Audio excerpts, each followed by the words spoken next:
corruption of public officers under Section 3B and 3E of the Public Act 3019.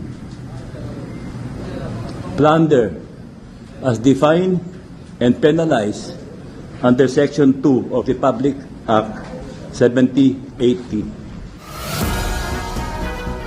We recommended the filing of criminal and administrative charges against the following persons.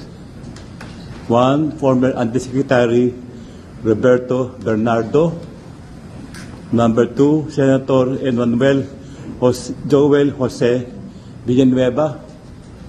Number 3, Senator Jose Jinggoy Estrada Ejercito Jr.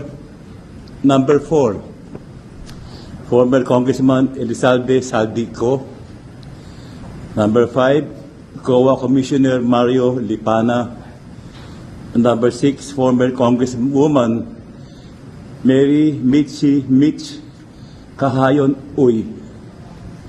These persons have possibly committed these following violations: direct or indirect bribery and corruption of public officials under Articles 210, 211, and 212 of the revised Penal Code.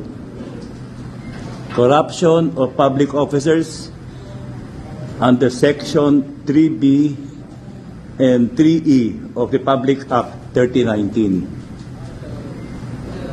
Plunder as defined and penalized under Section 2 of the Public Act 7080.